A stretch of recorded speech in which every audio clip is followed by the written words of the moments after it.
दोस्तों, आप कैसे हैं। मैं तो बहुत अच्छा हूँ। मुझे आप लोगों को पढ़ाने में बहुत अच्छा लगता है दोस्त। और आप भी अपने टारगेट को देखते हुए, अपने समय को बचाते हुए, अपने समय का कीमत करते हुए आप अपना पढ़ाई करते रहें। और आप देख ही रहे हैं, पेपर में प्रतिदिन निकल रहा है कि वैकेंसी आपकी आने वाली है।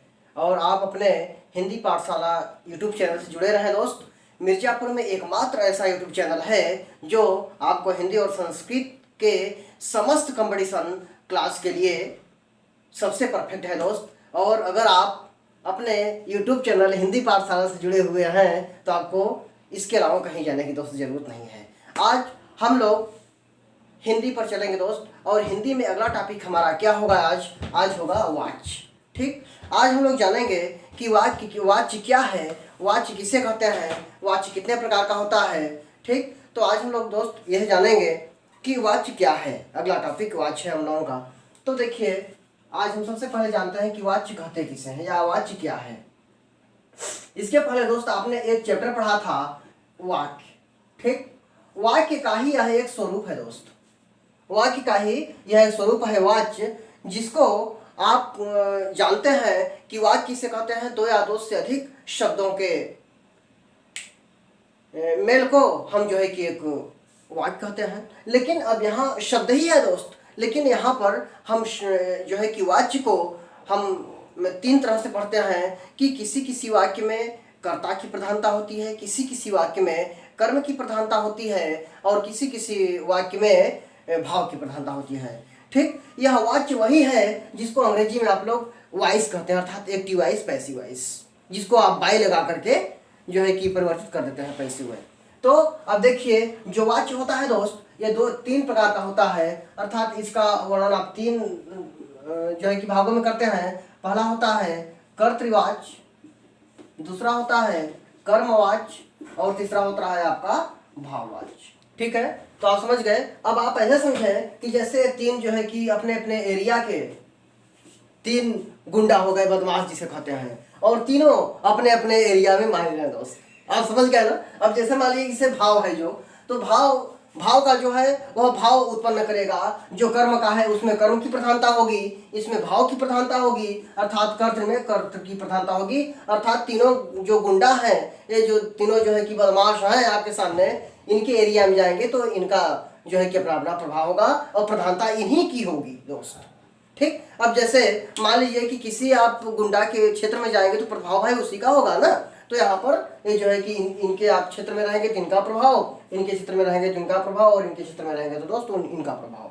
ठीक, समझ गए आप। अब देखिए कि अब जो है कर्तृवाच्य या कर्मवाच्य या भाववाच्य है क्या, इसको आपको हम बता दें कि जो कर्तृवाच्य होगा दोस्त, उसमें हम सकर्मक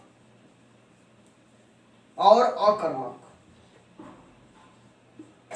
दोनों तरह के वाक्यों को पढ़ते हैं। इसमें सकर्मक और अकर्मक दोनों क्रियाएं आती हैं। जो कर्मवाच्य होगा दोस्त, इसमें सिर्फ और सिर्फ सकर्मक क्रियाएं होती हैं।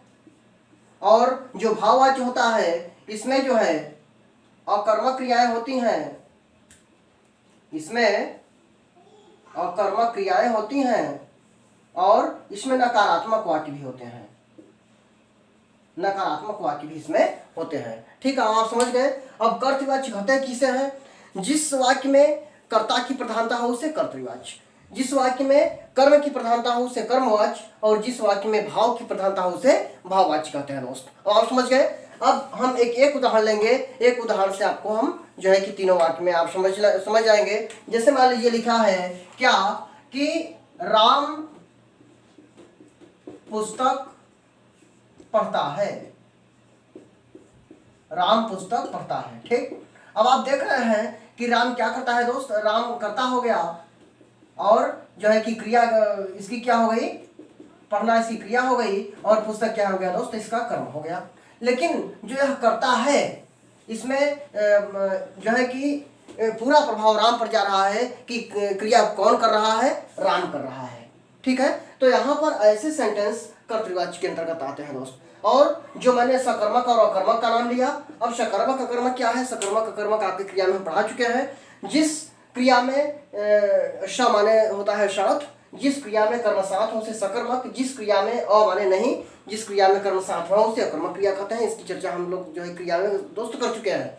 तो कर्तृवाच्य में हम सकर्मक और अकर्मक दोनों क्रियाओं को पढ़ते हैं, जिसमें आपने देखा कि राम पुस्तक पढ़ता है, तो राम क्या है, राम पर जो है कि प्रभाव पड़ रहा है पुस्तक का। तो क्योंकि कर्म कौन कर रहा है, राम कर रहा है, और पढ़ने का काम कर रहा है, क्रिया कर रहा है, तो यहाँ पे क्या हो जाएगा उस जो है कि कर्तृवाच्य हो जाएगा। अब कर्मवाच्य में देखिए क्या होता है, कर्मवाच्य में होता है कि राम के द्वारा पुस्तक पढ़ी गई, पुस्तक पढ़ी गई, ठीक है, राम के द्वारा पुस्तक पढ़ी गई दोस्त। अब जो है कि कर्मवाच्य में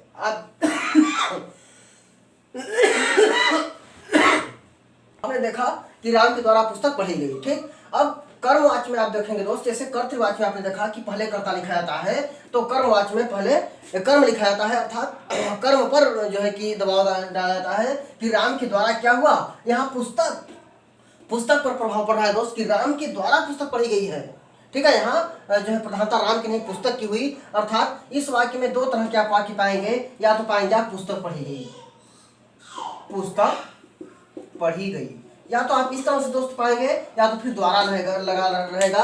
कहने का मतलब यह है कि यदि द्वारा लगा रहे, या तो फिर पहले कर्म लिख दिया जाए कि फील्ड में दौड़ा गया, पुस्तक पढ़ी गई, पत्र लिखा गया, खाना बनाया गया, खाना खाया गया, तो इस तरह के सेंटेंस अगर होंगे दोस्त तो जो है हो जाते हैं क्या, कर्मवाच्य के अंतर्गत हो जाते हैं, ठीक। अब आप समझ गए। तो अगला है भाववाच्य। भाववाच्य में क्या होता है कि जिस वाक्य में भाव की प्रधानता हो उसे हम कहते हैं क्या, भाववाच्य। भाववाच्य हमेशा अकर्मक क्रियाएं होती हैं और यह नकारात्मक इसमें जो है कि वर्णन होता है। जैसे आपने यह देखा कि राम के द्वारा पुस्तक पढ़ी गई, या पुस्तक पढ़ी गई कर्मवाच्य हो गया, यह पुस्तक पढ़ी गई, राम पुस्तक पढ़ता है, यह कर्मवाच्य हो गया, सॉरी कर्तृवाच्य हो गया। राम के द्वारा पुस्तक पढ़ी गई या पुस्तक पढ़ी गई, ये क्या हो गया, यह कर्मवाच्य हो गया।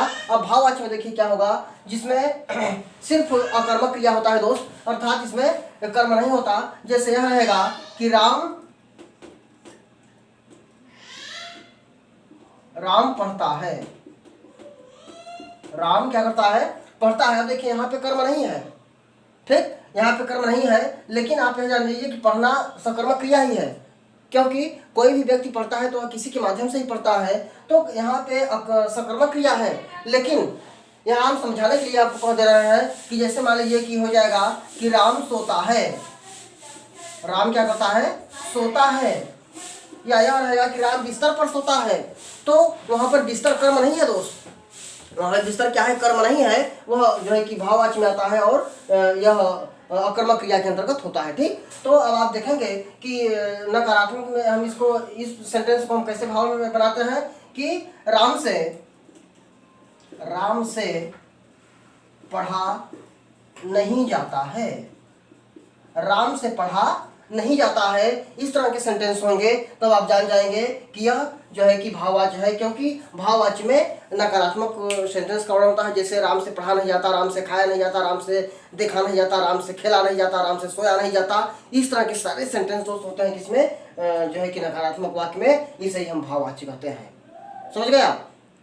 द्वारा लगा रहेगा या पहले कर्म लिखा रहेगा तो कर्मवाच्य, पहले कर्ता लिखा रहेगा, सब्जेक्ट पहले लिखा रहेगा, उसे हम कर्तृवाच्य कहेंगे। आप ये तीनों समझ गए। अब आप जान लीजिए कि ये जो वाच्य होंगे इसके 3 कर्म होते हैं दोस्त।